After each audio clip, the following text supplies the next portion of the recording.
Hey, welcome to the Hell Has an Exit podcast. I'm your host, Bryan Alzate.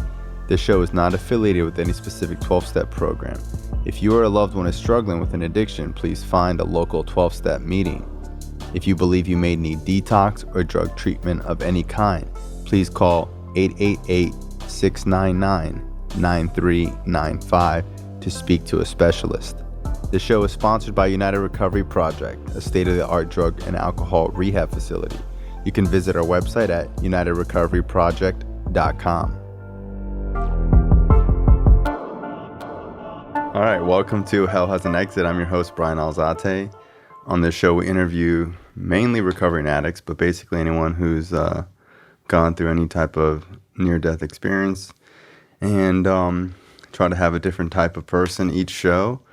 You can also follow us on Instagram at Hell Has an Exit. That's where most of the information and stuff gets put out. So today I have my friend Alex Adams here. Hello. What's going on, bro? It's good to be here. Yeah, man, it's good to see you. So I just found out that you are no longer the most viewed adult porn star anymore. Yeah, I've fallen from grace. I don't have the number one spot anymore. How long were you number one for? Probably like 2.5 years. Wow. And you haven't been on Pornhub that long, right? Probably 3.5 years altogether. You've only been on Pornhub for 3.5 years? Yeah, I think 3.5 years. So in those 3.5 years, you surpassed everybody? I did. Wow. Everybody else is lazy. Yeah. How many views you got now? Only 1.7 billion. 1.7 billion. Yeah. That's pretty wild, bro. And what about like all the other sites? Do you consider the other sites, or that's just basically it? No, well, I mean, Like if you're number one on Pornhub, you're basically number one in the world, right? At least in America, that's kind of the perspective that it's kind of Pornhub's the most, thought about. But on X videos, I mean, on X videos and X and XX, I probably have about 2 billion views too. Wow. And I also had like about 1 billion a few years ago, and they deleted my account. I got in an argument. Yeah, you got an argument with that guy because he wasn't paying enough, right? Yeah.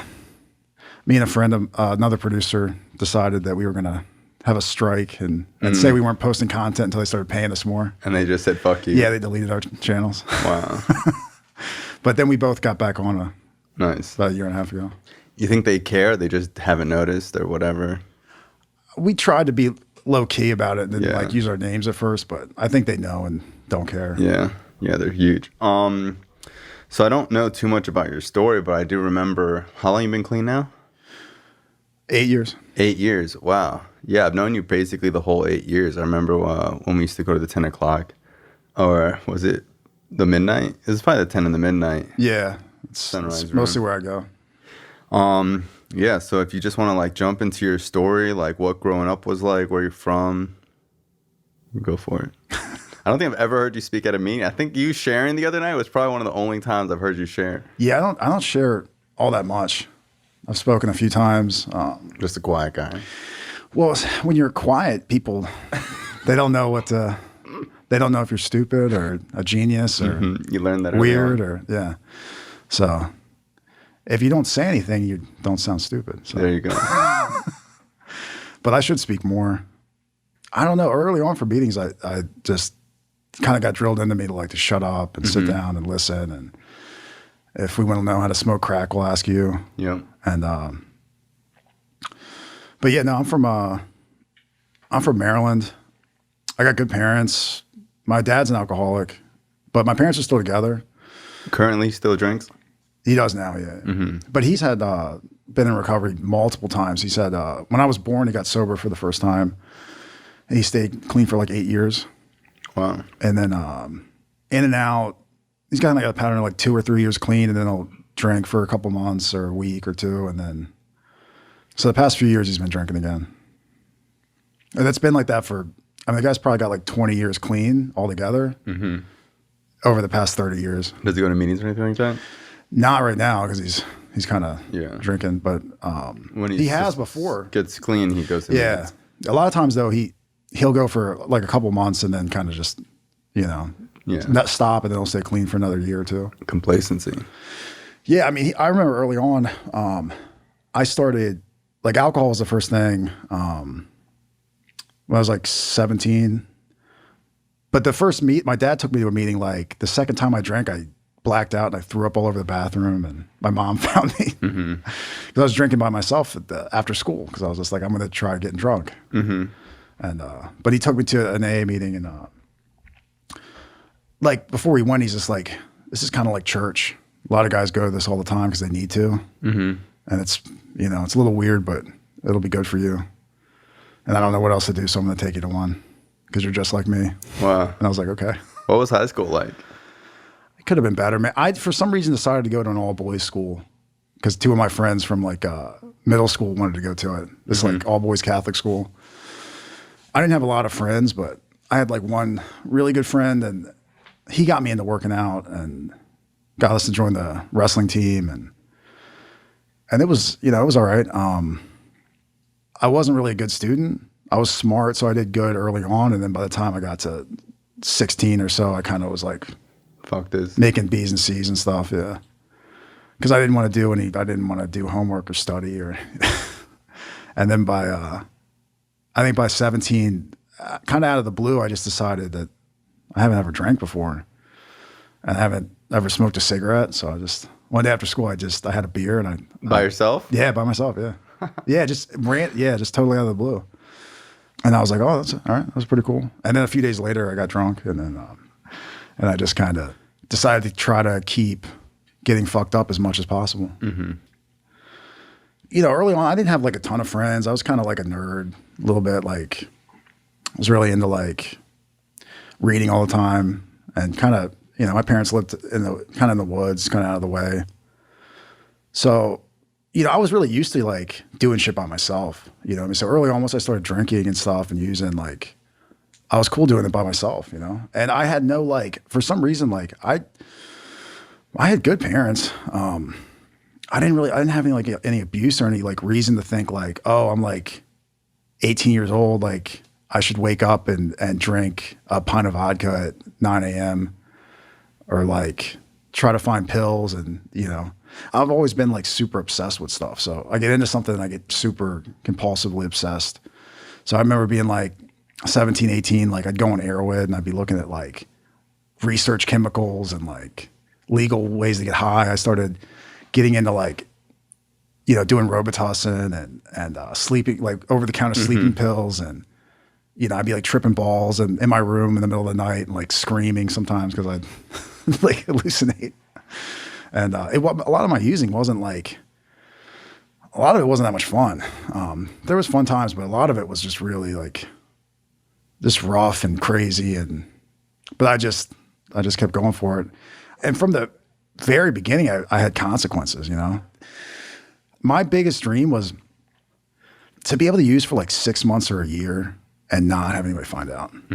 That was like my biggest fantasy that I could just. People always find out. Yeah, immediately. I'd get like a week or two, a couple weeks, and then I'd get drunk and I'd like pass out somewhere, or I'd like wreck a car.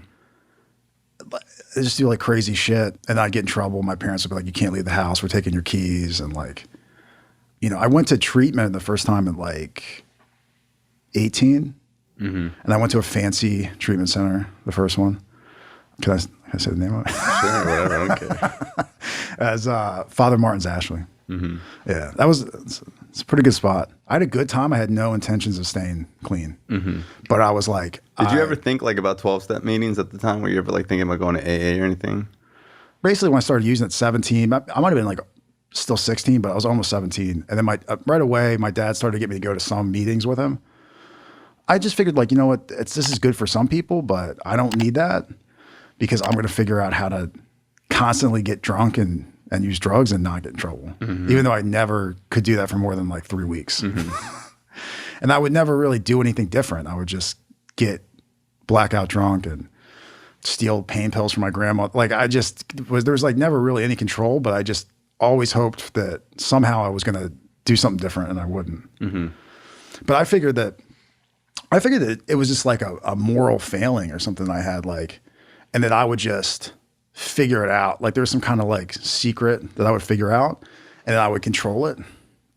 I thought like saying it was a disease was kind of just a cop out. Was there a lot of older people at these meetings for the most part in Maryland? A lot. I mean, there was some younger people too. Right away though, too, I started becoming like a compulsive liar. Like I wasn't like that before I started using, but once I started using, I would just lie constantly. Mm-hmm. You know, I got like a DUI and I went to rehab the first time, and I think I was going to meetings as part of like probation or something. And I just like, you know, learned the language and would say what I thought people wanted to hear. Sometimes I'd go to meetings drunk and I would share a bunch of bullshit.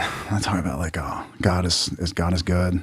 I'm just so blessed to have like, and I would be wasted. And I thought that because nobody would say anything to me, that I was good. Mm-hmm. I didn't realize like, oh, they could know that I was fucked up and then not say anything about it. I thought like, oh, if they think I'm drunk, they have to say something to me. Mm-hmm. So they didn't, so I'm good.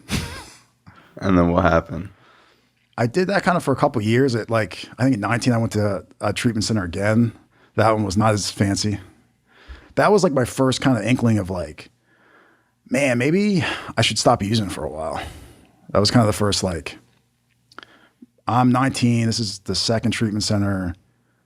Everybody's mad at me. I've got like, you know, I think I just got a DUI at 19 or something. And, but I didn't want to actually get clean. I just thought I was like, I'll just stay clean for a year. Mm-hmm. I'll stay clean for a year. And then, I'll get back in school, like in college, and then I'll figure it out and then I'll be good.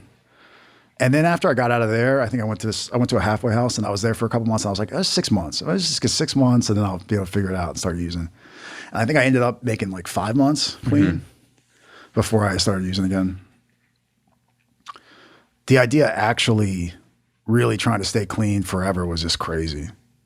I was just sure that I would figure it out somehow. And I just kind of bounced around. You know, my parents kicked me out of their house and I lived in this halfway house for like a year and a half, and I'd use on and off, and like I got away with it for a while, but I just, you know, I worked random jobs, and at 21 I joined the Marines. That was like okay, I'm finally gonna do something, you know, that's gonna fix me, you know. Mm-hmm. I thought like I'm a fuck up. I work at Radio Shack and Walmart, and like I've been like a manager of the halfway house, and I still use drugs, and I'm a bum. So I thought, hit some kind of bottom. I'm just going to join the Marine Corps. Fuck it. Mm-hmm. And then, cause that was something I never thought about doing, but I figured like that is something crazy and ridiculous. And then if I just go to boot camp, it's like 3 months, and then my parents can't say I didn't do anything. Mm-hmm. And it worked. It worked for a little while. How long were you in the Marines for? 4 years. I didn't know that. Yeah. Crazy. How was the Marines? I liked it a lot. Was it as tough as people say? I mean, like, a little bit. I mean, like, I didn't do anything that crazy. I was just like in North Carolina most of the time. Mm-hmm. I didn't go overseas. What years was this? 2008 to 2012. Wow. Yeah. Did you stay sober the whole time? Absolutely not. You were drinking the whole time? Yeah, pretty much. Well, I had right after I got out of boot camp, I mean, like, my drinking buddy picked me up and we got drunk. I almost died. Like, he picked me up after the ceremony on Parris Island, and then my friend drove me back up to Maryland, but we stopped in like North Carolina at Camp Lejeune because he was stationed in Lejeune. Parris Island's in South Carolina. So, you know, we drive up to North Carolina and he's like, I'm going to show you what a shithole Jacksonville, North Carolina is. And like, we're going to go to strip clubs and I'll show you where you're probably going to get stationed. And then I remember drinking and stuff with him. And then the next morning we got in this hot tub at this hotel we were at, and I almost drowned in the hot tub. Wow, from being fucked up. Yeah, from being so fucked up. And I remember him like shaking me awake, like I was just floating like face down in the hot tub, like one day out of boot camp. And I remember like because you have safety briefings and stuff in the military, whether they release you on like, you know, 10 days leave or any kind of leave or a weekend, they tell you like, don't get a DUI, don't fight, don't do anything stupid. And they were saying like, some of you are going to die on boot camp leave, like the 10 days of leave, you're going to like flip over a fucking ATV or a motorcycle or shoot your, you know, hand off with a firework. And I remember like he woke me up and I was just that guy almost. Yeah. Like I almost just died the first chance I got. But yeah, I ended up getting stationed in Maryland. the job I got was like working on night vision and missile launchers and artillery and stuff, but all like optics stuff. I ended up going to school at this Army base near where I actually grew up, like right down the road from it. But while I was there, I started pretty quickly, like, because I realized, like, oh, okay, well, I made it through boot camp. I'm a United States Marine. I'm in great shape. I have a six-pack. I'm very strong. And pretty quick, I started getting in trouble again. And I got to a point where I was, like, in trouble already for drinking. And then I left base. And then I got really fucked up. And I think I pissed all over the gym or something. And just made, like, a big scene. And, like, they were basically like, we're going to send you to treatment or we're going to kick you out. And I was like, I will go to treatment. While the Marines said that? Yeah, yeah. I didn't know they did that. Yeah, so I was in for like a year into the Marines and they were like, we're sending you to rehab. You're too much. But you finished your 4 years, right? I didn't. I got kicked out like 5 days before I was supposed to get out. Wow. For years then? Yeah, yeah. And it was like a 2 3 months before that of like them doing it. We went to like a hearing for it and everything. If I wouldn't have gotten in trouble the last time, it would have been like another week and I would have been getting out. And then what happened after that? Like while I was in, they sent me the treatment the first time and I like, that was the first time I was like, all right, I'm going to give this thing a fucking shot. Cause like obviously something's very like wrong. I got out, started drinking again pretty quick after like a couple weeks, got in some trouble again. And I was like, okay, no, but for real. And then I found like a meeting off base and I started going like every night. I got a sponsor. I started working a few steps. I switched sponsors a few times and like worked the first 3 steps, maybe like 4 times in a year, but I got a year clean. I mean, once I got that year clean, it was like, I was like a superhero. And I was like, I did it. And everybody loved me in my unit and everything. And I was a great, awesome Marine. And I was super amazing and smart. And then I like another couple months later, I decided I could use again, you know, at a party. And immediately got in a fight with one of my best friends. And like, it was bad right off the bat. And it took me like 3 months before I even tried to stop using again. And then it was like a year. It was like the rest of the time that I was in, the next 2 years, it was kind of like me trying to kind of get some clean time and then just not really being able to consistently do it. Like I knew I needed to get clean again, but I just didn't really want to. So like my biggest fear was getting kicked out and losing my benefits, like losing the GI Bill and, you know, and then that eventually happened because I jumped off a balcony and I tried to do a handstand on a balcony, a second story balcony, and I fell. I was fine. But you know, my friends called. I was like blacked out. You know, and they called an ambulance, and then somebody, you know, higher up saw like, who is this guy that jumped off this balcony? And they're like, he's gotten in trouble like 4 or 5 times before, and why is he not kicked out already? So then they were like, we're gonna kick you out for real. So what happens after the Marine Corps? After I got out, man, I drove my little Toyota full of crap up north to my parents' house in Maryland. And I really didn't know what the fuck I was going to do. Like my dad got me like this, you know, construction job for the electrical union, making like pretty decent money. So I was like, I'm doing that. I'm going to do that. It's not what I like really wanted to do, but I was just like, I figured I'd try to stay clean again. I try to get clean again and go to meetings because I just didn't know what else to do. Because I knew if I started using again, within a week or 2, my parents would kick me out and I'd be living in my Corolla. And I was like, I don't want to do, I was like, I'm going to end up, you know, I'm just going to end up locked up, you know, cause I never went to like prison, but I went to jail. Like I got locked up overnight or for like a week one time. Like I was probably locked up overnight, you know, 6, 7 times, just for drunken, disorderly, trying to fight cops, like all kinds of crazy shit. And I was like lucky enough to never have anything like, you know, do anything like real time, but I knew it was like only a matter of time before I like, you know, crashed a car and like killed somebody or something. So I figured like, I'll just try to get it clean again. But I had no real like faith that like anything was going to be different this time. I just figured the same shit was going to happen. I'd get a couple months clean and I would like fuck up again. And did you stay clean? I did. That was the time to stay clean? Yeah. How'd you end up in Florida? So I was up living with my parents, doing the construction thing for like 3 months. before I got out of the Marines, a friend had told me about Craigslist, right? And Craigslist is a really amazing site. It's not what it used to be because I don't think they have the personals anymore on there. So I was telling about like Craigslist, and I started using the personal stuff. So I started like hooking up with like girls off there, doing stuff with guys. And I also saw a thing that said like to be a stripper for bachelorette parties. So I was like, what the? And this was actually like right when Magic Mike ended up jumping off the balcony. So wait, so you were doing this in the Marine Corps? Yeah. So you're in the Marine Corps and doing bachelorette parties? Yeah.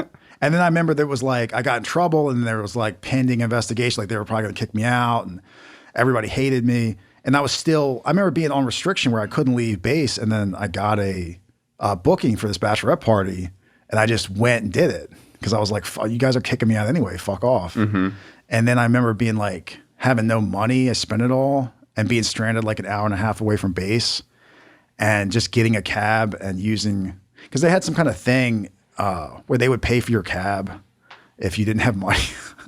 So I had like the guy on duty pay for like a $150 cab ride. To do a bachelorette party? Yeah. Nice. But from that, like that got me thinking about what I was going to do next, which was porn. So then you moved to Florida, to do porn. Yeah. So I was like looking around. What got you to want to do porn? Craigslist again. Craigslist. Yeah. There's another ad. Yeah. Another ad. Well, I started looking around because I thought like I'm okay at this bachelorette stuff, and then I think I'm kind of because before I got kicked out, I knew I was going to get kicked out because I was super guilty of being a horrible drunken mess. So I thought, like, what kind of thing can I do? Like, I don't have money to go to college. Nobody's going to pay for that. Like, I don't even know what I would do anyway. So I was like, what else? I was like, well, I could maybe do porn, because I was like, well, either that's that, I'm going to like work at like fucking PetSmart again, or. Did you think like people are going to see this and like my family or whatever? Or you just didn't care? That's why I didn't do it. I was going to do it right immediately when I got out of the Marines, and then I waited. And I just went back, did construction for 3 months, because I was like, I was super freaky, man. Like I've always been like, I've always been bi and like pretty much down for whatever, but. So you've been bi since you were a kid? I mean, like, it's not a teenager or whatever. You know what I mean? I knew I was kind of like into some weird shit. You know what I mean? Like I was open to kind of like whatever. I knew I was like mostly into girls, but also down for other stuff too. But I also wouldn't tell anybody that I was into guys at all. So that was the biggest thing, was just like, I knew that I was cool with doing whatever, but I was just like, I don't know if I don't want, people to see like me blowing guys and stuff. Like that's not, That's not I'm going cool. to be embarrassed. Yeah. And then I was like pouring concrete for like a week. And I was like, I'm going to go to Florida and suck dicks. I don't fucking care anymore. I was like, I can't. I was like, I don't want to. I was like, fuck it. I don't care. Pouring concrete is not doing it. Yeah. I was just like, I can't. I don't know, man. Like just doing this construction stuff. And like, it just, most of the guys there were like middle-aged redneck dudes who were like hungover every day. And I was like, I'm going to like stick around with this and then start an apprenticeship and then maybe finish that. And then 3 or 4 years from now, I'll be making $80K a year and I'll buy a nice pickup truck. I was like, I can't do this, man. I'm going to start using it again. I can't handle it. And I knew that just going to Florida to do porn was insane. But I was like, why Florida? Well, I just knew for some reason that like, because I used Craigslist. I went on like gigs or something and there was like ads or whatever for adult stuff and I found them, but I knew like LA was big for some reason. I just knew California and I figured Miami, like South Florida had it too for some reason. And I'm, from like, Maryland. So I thought like, I don't want to move all the way out to fucking LA, but Florida's not that far away from, it's still on the East Coast. So I looked in Craigslist on like in Miami and Fort Lauderdale. Where'd you move to? Fort Lauderdale? Yeah. So how did your first gig go? I think it went pretty good. There's like a few scenes, like I can't remember. I don't know if I can remember the very first one. One of the first ones was like I was like banging a dude in a van. Like it was like Bang Bros, but it was a dude. And it really was Bang Bros. Yeah, that was banging the bro, yeah. Why did you start doing the gay porn? It just paid more? Well, because like I didn't know anything about how the industry worked, and I've always assumed, and like most of the guys I've ever talked to, just think that there's no way you can just go into porn and just start banging hot chicks. Mm-hmm. You got to start from the bottom. Yeah, you gotta fuck dudes for a while. You gotta take some loads. You gotta like, you gotta like prove yourself, and then and then I heard that you just make way more money doing gay porn. I found out that was all a lie. But I mean, like per scene, doing gay porn, you make more money as a guy. Usually, like you might make $800, $1,000, but even a lot of times it's not. A lot of the big straight companies, they'll pay a guy $500, $600. Sometimes the big names guys, they'll make maybe 1,000 or more scene. But and then I also learned later on that like in straight porn, a lot of the companies will use the same guys like over and over and over and over again. In gay porn, it's like you might work for this company, that company, and then like that company's not going to hire you again for another month or two. Yeah, because they're like, we just panted you out, dude. And we got our scene. We're gonna find some other guy. But I was just down. I was like down for whatever, man. I was just like, what did like friends and family say? I lied to them, of course. I didn't tell them what I was doing. I said that I was doing fitness modeling. I said I was a fitness model. What did they say when they found out?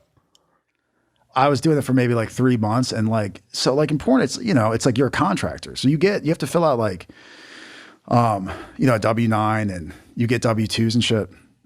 It was like I'd started like in November or something, and then like and I used my parents' address up in Maryland for some of these shoots.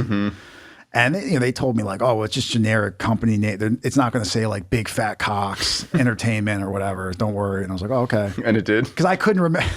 It didn't, but my mom was like sneaky enough to like Google the company names, because it would be like, like Fast Lane Entertainment or something else, whatever it would have been.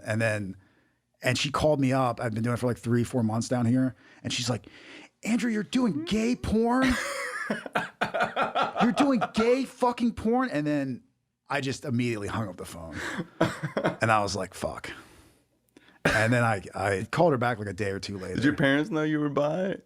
They found out, yeah, a few years before. And that's the thing, is like they were totally cool with that.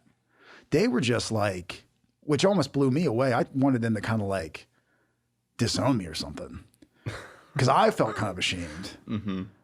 But they were just like, do whatever you want. Just stop drinking and using and stuff, and like crashing cars and like being a complete, menace to society. They were really accepting about stuff. But when my mom found out, she immediately freaked out. What'd your dad say? I think my dad was kind of more like, do you have health insurance? He's like a little more like, this isn't a good career path. But he was like a little bit more like kind of whatever. But then I called my mom back a day or two later, and I told her like, hey, listen, I get tested. And because I told her too, I was like, oh, I'm clean. I'm not using. And, I don't think they believed me. I mean, when I originally went down here, I figured it was like a 50-50 if I'd stay clean or not. But immediately, like the first night I got to Florida, I was like, I got to find a meeting. Because I was like, I'm going to use. And I'm going to get locked up down here. And I was like, I don't want to do that. So, I mean, right away, I think the second meeting I went to, I got a sponsor. And I mean, right away, for the first time, I was scared to use. I was like super scared to use. And I was like, I got to actually work the steps and like get involved and go to meetings. And it like moving across the country, like the geographic location thing is like definitely not something that's like works or is a good idea for everybody. But for me, it was like sink or swim kind of. Because if I would have stayed up north, I think it would have been a matter of time before I just started, drinking again. Because I was just getting like, I wasn't grateful. I wasn't feeling great about what I was doing.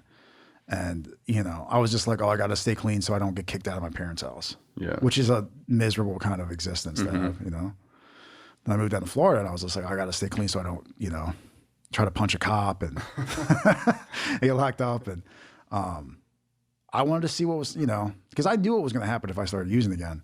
But I was just like, what if I did this crazy shit, I'm doing porn, and I don't use,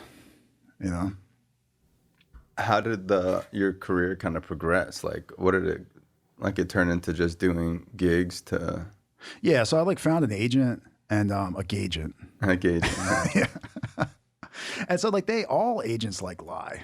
They're all like liars pretty much. I mean, they're good. Some are good, but I mean, it's like, but it's one of those things like, because I told him like I was down for anything. And then he was just like, yeah, well, we'll do straight stuff. But it was mostly just like gay stuff. Because the way the industry works is like kind of as a guy, once you start doing gay porn, they're like, it's like, we gotcha. They label you as that. Then you can't really do mainstream straight porn unless you like stop doing gay porn for like 6 months or so and change your name. And, so that kind of traps a lot of guys to where it's like, I'm not going to stop doing what's getting me money. So it's like, but I was kind of like, whatever, it doesn't matter. Did people in recovery try to deter you from doing it? Like, did people ever say like, this isn't good for your recovery or whatever, it's unspiritual? Yeah. I mean, I got some of that, not a ton. I mean, a lot of times from like, sometimes girls would be weird about it. Sometimes older guys especially would be weird. I was like pretty kind of like defensive about it, because the truth was like, I didn't know how I felt maybe the first year or so. So, but I told myself like, I have to be honest if people ask me what I do. Because my kind of thing was like, I'm not going to tell people, but if they ask what I do, I'll tell them. Like I was like, I do porn. And they'll be like, oh, what kind of porn? What do you? And I'll be like, gay porn. Or like, I think I said like, do, gay and straight. Even though I didn't do straight stuff for maybe like 8 months. But because there was a lot of shame. Like I didn't know how to, it was like my first time ever telling anybody that I was gay or bi or anything different than being like just a straight dude. But I was just like, I knew that I couldn't lie about that shit if I wanted to stay clean. And a lot of people were just like, oh, whoa, cool. And I'm like, yeah. But then sometimes if anybody that like kind of would be a little bit like, oh, how is that? How do you stay clean? And I'm like, how do you stay clean? People don't use drugs at your restaurant, Is the industry like rampant with drugs? It's not really that crazy as what like people thought. I mean, I thought coming down to do porn, I thought that it was going to be like just cocaine everywhere, on big glass coffee tables and like, like pimps like beating up women and like fucking, like big, like automatic machine gun, like just crazy shit. I thought it was going to be like wild, but I was like, I don't fucking care. Like I'm down. Like, I was like, I want to try to stay clean, but I was like, if I don't, well, oh well. But it's like not like that. You have to do all this paperwork. As a producer now, like I'm always making sure that, it's always part of it. The girls I film like aren't under the influence of alcohol or drugs. Because I didn't realize like, it's like a liability thing. If somebody's under the influence, it's like they can't really give consent. So it's a lot more professional than I expected, but there's plenty of drugs and stuff, but it's more like after scenes or like, in people's downtime, but there's a lot more people in it that are just kind of more normal. There are, people that are drug addicts and that are using an active addiction, but it's not nearly as crazy as I expected. So what happens in your recovery where you decide like, or you really feel like you're going to stay clean this time? I kind of knew pretty quickly when I got my sponsor down here and I started like hanging out with him every day because he worked at like a Starbucks. I don't know. He worked a few different days or whatever, but we'd go to meetings every day. He started me on like step work and I actually started doing it.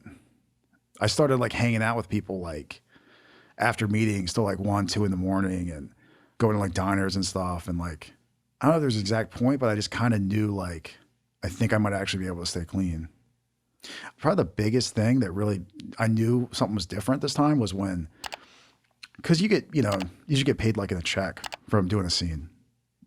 And I remember like, driving to a meeting or something. And then I realized like in my wallet, there was like $3,000 in checks that I hadn't cashed yet.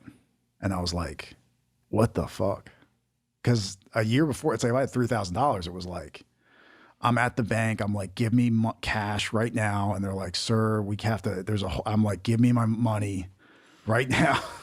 Like the idea of having just $3,000 was insane to me. Yeah, it's not burning a hole in your pocket. Yeah, I mean, like when I was using stuff, like I never really thought about money. Like money was just, I needed to get some to use.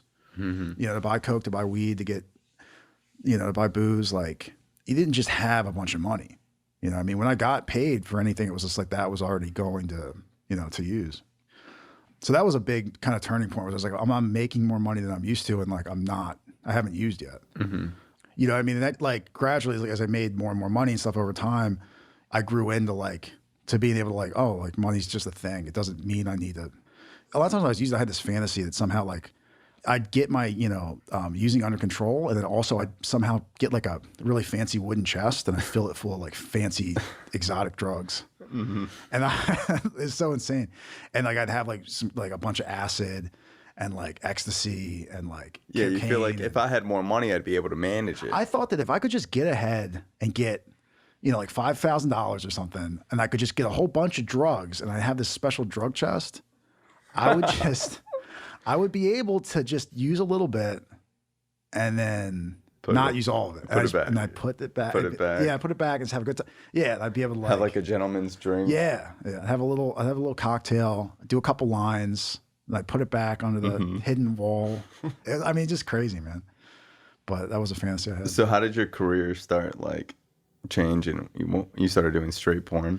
Yeah, well, I first got into like, I mostly did like gay stuff for about a year. I did okay. And then like I had a shoot come up that was like, my agent said it was a bi shoot. He's like, this is a bi shoot. And I'm like, oh, bet. All right, cool. Get to do a bi scene. But actually it was like a female domination scene. And it was like in Loxahatchee, like middle of nowhere, like a few miles, like maybe like 5 miles down this dirt road, past like a pig farm and this like big house. And like, they would like chain guys up to crosses and beat them with whips and like multiple women. Yeah. Wow. And but to guys, that they'd be doing this to guys. It was like female domination stuff. So I get there and I'm like, whoa, this is crazy. And, but they were cool with me not doing like actual like torture stuff. Cause I was like, I'm a gay porn model. You can't bruise me. I need to look good. But I would do like, sex, like boy-girl sex with a female model, but it would be like, just a few minutes, but I would be tied to like something, like a dog cage or like, cause I would be like, the fantasies like I'm somehow like, a person that was abducted and chained in a basement or something. And, these dominatrixes might fuck me. And then they'd also make me like lick their feet and they'd like suffocate me with their asses and stuff. And like, but it was pretty cool shit. It was like, cause I've always been pretty freaky. So I was open to, and it paid less than like a lot of shoots I did. But it was like $300 or $400. So I was like, this is fucking cool. Wow. And I ended up really working at that place and with this one producer for like a year and a half. And that became like my main kind of job. Cause I would do pretty much everything. The only things I couldn't do were like actually getting like whipped and stuff. But there was guys that would come and do that and kicked in the balls. Wow. But there was guys that would come and do that for free. There was like actual dudes that were just into it. Yeah. But their dicks didn't usually work. They couldn't like actually do any real sex stuff, but they could get like kicked in the balls. Yeah. That's crazy. Yeah. I mean, I've seen guys getting viciously kicked in the balls by like 3 women in like leather boots and just get rock hard. That's crazy. Yeah, I mean, it's just like really wild stuff. I've seen some wild shit up in Loxahatchee. What do you think is like the craziest scene you've done where you like wake up the next day like that probably wasn't normal? I mean, early on, maybe like I'd been in the industry for maybe like 2.5 years or something. And I was like dating this girl who had started doing it, porn too. And we went to it was like a swingers scene in Tennessee for like some DVD company. So, I mean, I fucked like maybe like 6, 7 girls. And it was just like a big orgy thing, but with a bunch of guys too. But it was actually like, it was fun though. It wasn't like, but I was kind of like, this shit is crazy. This shit is crazy. And then like we pissed on each other. I was like, this is wild. This is some wild shit.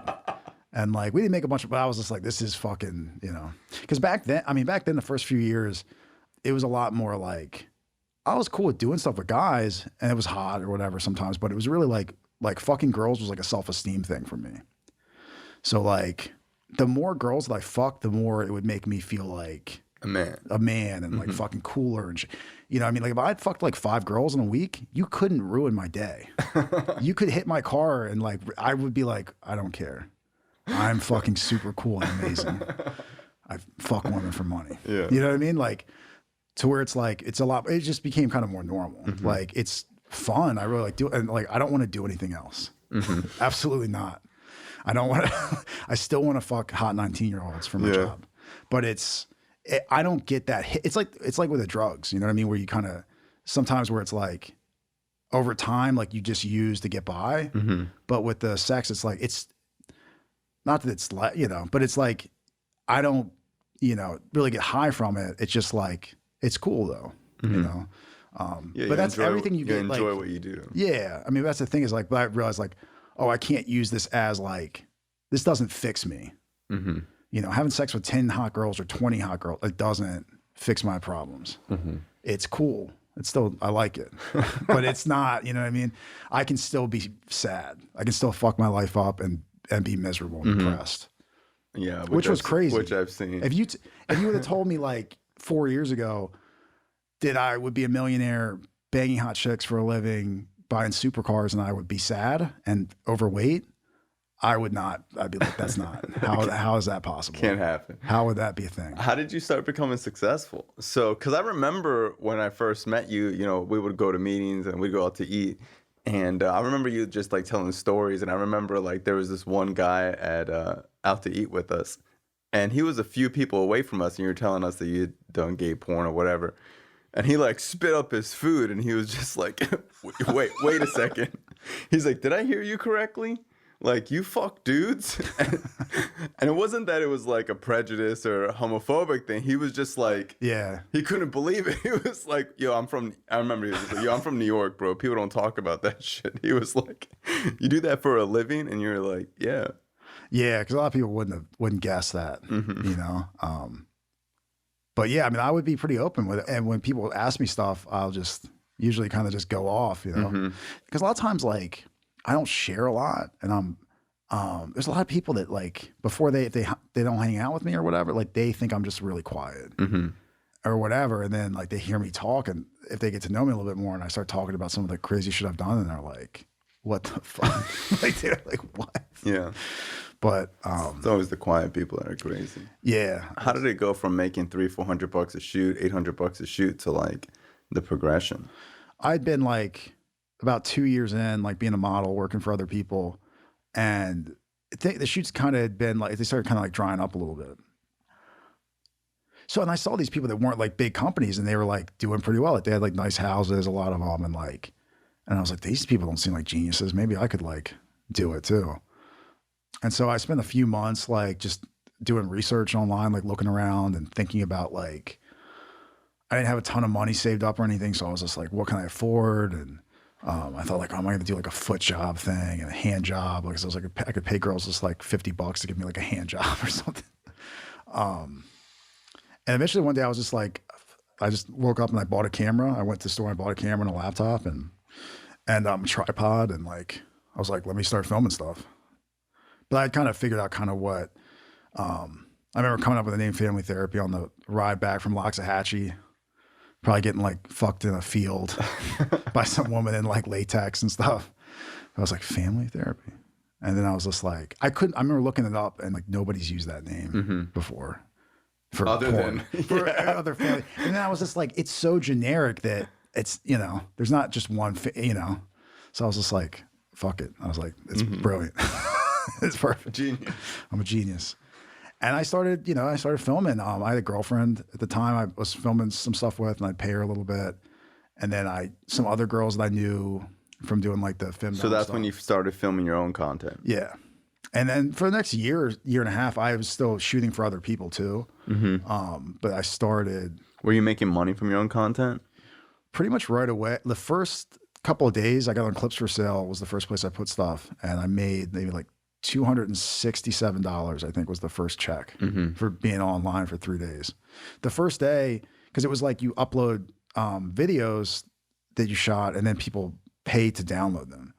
And I didn't know, because I talked to people that were like, well, you know, just don't expect too much right away. And like, you know, there's a lot of people out there. And I was just like, oh yeah. I was like, we'll see what happens. And then like the first day my store went live, it was like, I made like $70 and I was just like, fuck yeah. I was like millionaire mindset, rise and grind.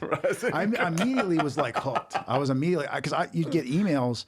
I'd get emails for a sale, you know what I mean? And I'd see like somebody in Australia. It showed like the IP address and like where.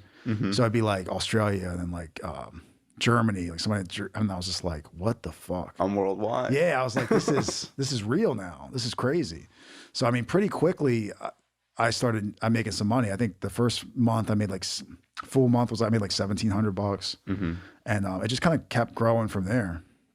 So I just immediately like was like, I got to do things within a budget and make a profit and do stuff that I want to do, but that people want to watch. And when did you feel like I'm gonna stop shooting for other people and just do this myself? I was probably like maybe like 8-9 months into it, and I'd probably been making about like 5-6K a month. I think maybe it was like I was almost at 6, and that was the point where I was like making more than I mean, kind of what I would when I was shooting a lot for other people, and I was mostly just doing like this femdom stuff still, and I would also like I would shoot maybe like once a week or 2 days a week for this guy doing the femdom stuff as the talent, and then also he started using me as a production assistant. So he would be like yelling at me like fucking, and this guy was in recovery too. He's fucking cool. I love him. He needs to get clean again. He started using, but he taught me a lot too. But like he would be yelling at me to like set the lights up, and then also it's like, okay, get naked and strap yourself to the cage.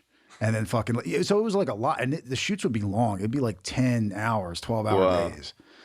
A lot of it doing not all that much because you're just waiting around for girls to get ready and all kinds of shit. And like one day, like he yelled at me because he was like, he would yell at me for not doing something. And if I would do something, then he would be like, why would you do that? Sometimes, like it was one of those things where it couldn't win. Depends on his mood, you know? But one day he got mad because I didn't like wrap some cord up right.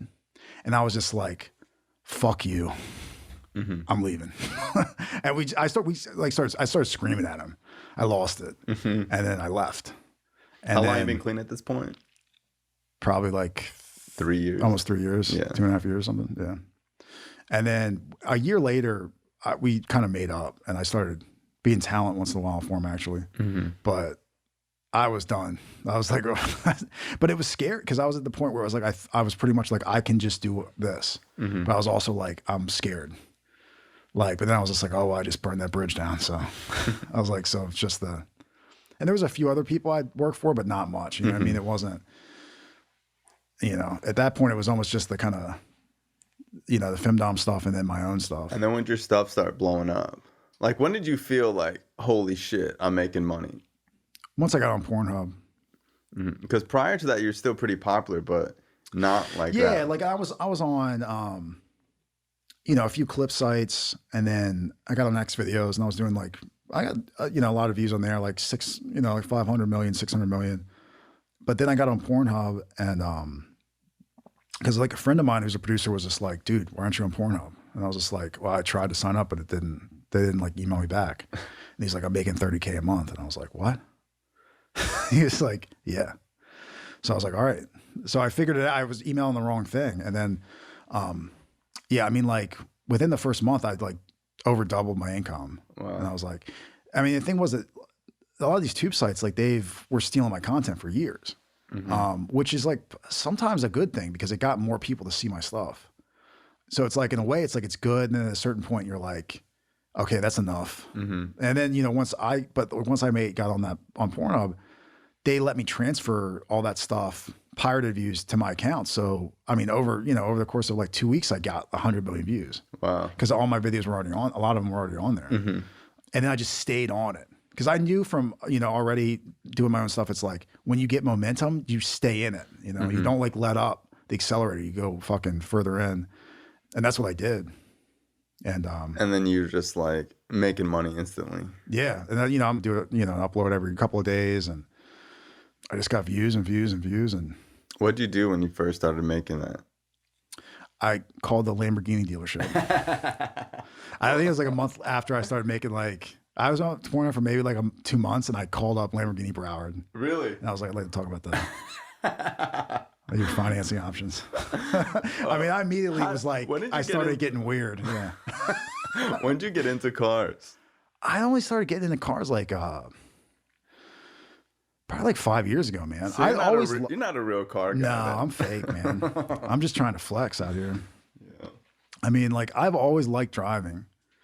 I just like the idea. I've always had to have a car, no matter like what fucked up situation. And I'd wreck like cars, and I'd be like, well, I got to get another one. I got to figure out. And just always like shitty cars. I mean, I'm obsessed. Like, I love cars. I could talk about cars 24/7. I'm a real driver. You know what I mean? But when I was a little kid, I remember before drugs, being obsessed with cars. My mom would be driving next to a Ferrari, and I'd be like, "Mom, it's a Ferrari. You got to go next to it." And she'd be like, "What do you mean?" I'm like, "Go next to it."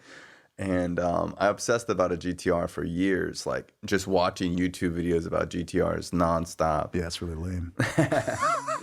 What was the car did you want? What was like your dream car? No, well, first, like, when I was a kid, I didn't know. The only thing is, like, I knew what Lambos were. So I remember a few times seeing Lamborghinis and being like, "Oh, that's a Lambo," but it didn't go any further than that. I didn't like want one. Yeah, I didn't think about like owning one myself. I was like, even the idea of me having one was like, what? What? I didn't even think about like who's driving that. It was like a unicorn out there. It was just a Lamborghini. Yeah, it wasn't a driver. It was just doing like it's not attainable. It was just yeah.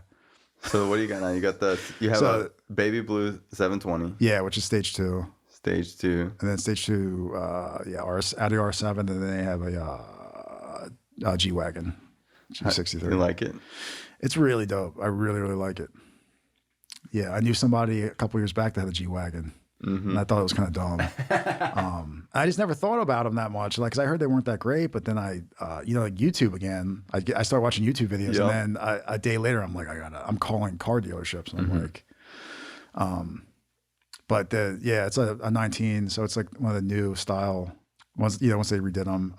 The exhaust on them is sick. That's the thing, is like, it's stock.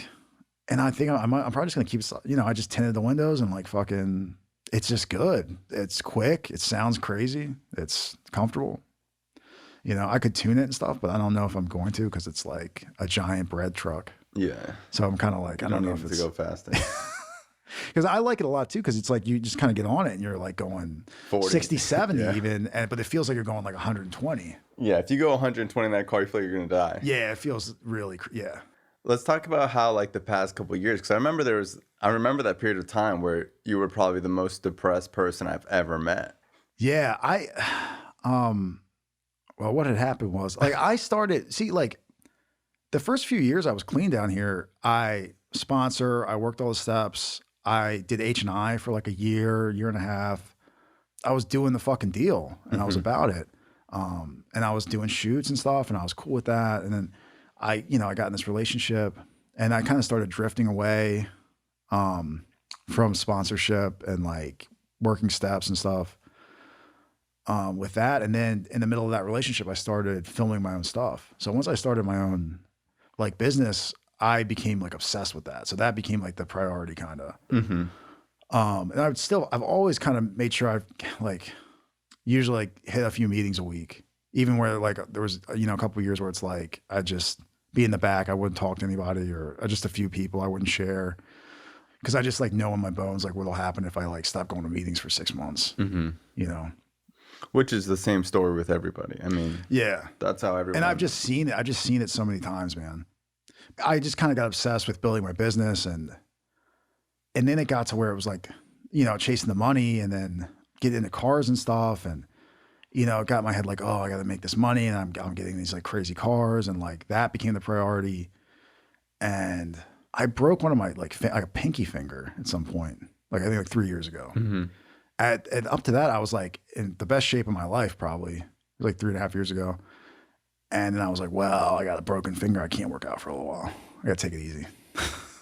And I let myself gain like 10, 20 pounds. And then I was already at that point, like not focused on really recovery. I was just like, oh, I got to stay clean. But important things are like making lots of money, buying McLarens, crashing McLarens, getting another McLaren, crashing that McLaren. You know what I mean? Like I wasn't like doing the deal. And so then I ended up putting on like, letting myself kind of be like, I'm filming my own stuff. It's all POV anyway. It doesn't matter if I gain 10 or 20 pounds. Who gives a shit? I'm a rich, famous porn star now. I do whatever I want, crash as many McLarens as I want. And then like, I just I started gaining weight, and it's just like, shit, I fucking gained like 20 pounds. It's like, and I just started being like, then I started eating more because it's like, because I, you know, You feel bad, so you you eat feel more. bad. And then I started using it like a drug. I'm fat because I eat and eat because I'm fat. Yeah. I gained like another 20 pounds probably. Yeah. Because I was just like not leaving the house, getting Uber Eats. A lot of Taco Bell. Taco Bell. I would get Denny's in the middle of the night. Ice cream, Cold Stone, Checkers. I would get like, I mean, I'd eat some gross shit, man. I mean, it's like the middle of 3 a.m. There was a guy, shout out to like, Motown Mike, I think. He would be like, cause a lot of times I would end up like trying to not eat anything and then it would be like 3:34 in the morning. And I'd be like, all right, I'm getting Uber Eats. Fuck it. Cause a lot of times it would be like it'd be like, all right, I'm not doing it. And they'd be like, all right, I'm going to do it tomorrow. I'm going to get clean tomorrow. I'm going to stop doing this shit tomorrow. But it's like right now it's 4 a.m. I'm getting fucking $40 of cheeseburgers from Checkers. I've been there before. And then a lot of times it was the same dude, Motown Mike, and he would come. The Uber Eats guy? Yeah, he had this like Charger, and he was so nice to me, and I'd tip him really good. And but it was like always this kind of cringy. He'd be like, hey. And I'd get like a milkshake, be like, got your milkshake nice and cold, buddy? And I was just like, oh, I'm just like outside my house at like 4:30 in the morning. And I was just like, but like, just like the overeating, the shit with cars. I mean, like all that stuff is like, it's reminded me like so how real it is that I'm an addict. And it's shown me like I can be clean and just totally fuck up my life. I'm kind of coming out on the other side of that. It was crazy. I mean, I probably ended up putting on like about 80 pounds, man. And what, you've lost like what, 40 now? I think about that, yeah. Yeah, a lot of people don't think it's real, but like, you know, I know like it's more prevalent like with women, where I would say 50% of women in recovery have some type of eating disorder or whatever. But like for me, eating, it's like I have a real, people like think I'm joking, but I really do have like a serious eating. Yeah, I think when I used to be on Instagram, I think I'd see sometimes you'd post like all this and I'd be like, Jesus Christ, Bryan is a pig. But Yeah, I totally I'm a binge eater, bro. I really binge, and like I'll work out super hard and all this other stuff. But like when I flip that switch in my brain, that I'm like, all right, today's the day I'm eating bad. Like it turns into, you know, days. I was like, I'm gonna have a cheat meal, and that cheat meal turns into cheat days and cheat weekends. And yeah, I understand that. I mean, even what I ended up doing is like my brother told me about this, and it's called like OMAD, like 1 meal a day, right? But maybe like 7-8 months ago, like me and my brother started talking a lot in the past year, and he lost all this weight. He was like 300 pounds or something, and he's like skinny now. what does your family think now that you're like super successful? They just ask me for money. No, they like my parents they're pretty successful too, but like they're really proud of me. That's cool. I think they're kind of like can't believe that I'm like Not drunk. yeah, and like live in the gutter, and I feel the same way kind of. People always ask me questions like how my mom might feel about like things that I do, and I'm just like, you know, my parents had such big fish to fry that like they don't care. Like as long as I'm clean, like I couldn't upset my mom in a million years. Like my parents just wanted me to be clean my whole life, and now that I'm clean, like they really have no issues whatsoever with what I do. Yeah, I mean, my parents they wanted me to get clean and to be happy, which is like kind of like corny, but like they legit just want me to be happy and do what I want to do. And then me like going home to visit and stuff, you know, like they realized like, oh, he's actually staying clean. And after a few years, you know, there was kind of like, oh, but how long can you do this? Because like old people love to ask me like, well, you can't do that forever. And I'm like, I will literally have a heart attack inside an 18-year-old at like 65 years old. And I will die. Like I can do this for as long as I want. Yeah, the grandpa points at yeah, it's like I do POV. You can't stop me. I will keep unless like I will do this forever. There will be 800 million porn videos of me. How's your work ethic? Because I know like a lot of people think like it must be easy to do what you do, but I know you have like really good work ethic. Yeah, I mean it's just like I kind of just am always like working, but it's like my work is like my hobby. It's like what I want. I wouldn't know what to do if I didn't work all the time. I mean, early on, like when I started it, like I was like always looking at different stuff, other videos, and like thinking about what to do next and editing stuff. And because I still do everything myself. Yeah, you edit everything yourself. Yeah. I use Windows Movie Maker, which I don't even like put on computers anymore. And it's the greatest editing software of all time.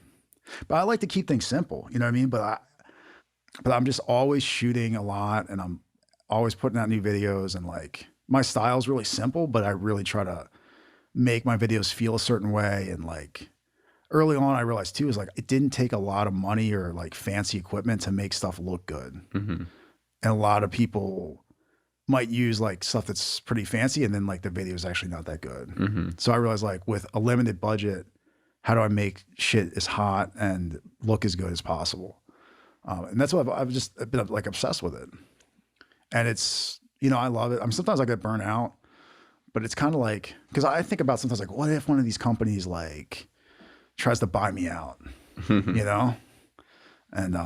that's not going to happen because like I am the brand. Yeah. So it doesn't make sense for them to, without me doing the videos, it wouldn't I don't know. I guess the brand name and stuff's pretty popular, but I just fantasize about just getting like, $20, $30 million and then being like, but then it's like, I don't know what I would do. You know? I would probably still want to keep doing porn. I just have a different pseudonym, like name or something. Maybe you do something else. No, I don't want to do that. That's the thing too, is like, because like I know people now with money and they're entrepreneurs and successful and stuff, and I'm like, oh, cool. And like all that stuff applies to doing porn. I just try to make a good product, treat people fairly, and expand and grow and make more stuff and get stuff on new platforms. It's just like a lot of other businesses, but I have like I want to kind of like get into other businesses too, but I'm scared, and like every other business seems like dumb to me. Like it seems like, wait, you put in this much money and you make this much back. And like in my business, it's kind of like, it's just, there's much less like friction between like the investment, making the product and putting it out. But it's pretty streamlined. But the way the world is now, it's like, I don't know, it's scary, man. Pornhub, getting messed with, and by Visa and MasterCard and a lot of different things. Like nothing is like guaranteed, So it would be nice to have like a boring business or something, like own like a couple BurgerFis or something. But I don't know, you know what I mean? I don't know what that was going to be, but I know that at least for now, like it's hard for me to see myself doing anything else. Well, I appreciate you coming on the show, man. I appreciate you having me on, man. This has been a trip. Hell has an exit. It does. Cool story. Thanks. Appreciate you. Thank you. Love you too, bro. Later. This show is not affiliated with any specific 12-step program. If you or a loved one is struggling with an addiction, please find a local 12-step meeting.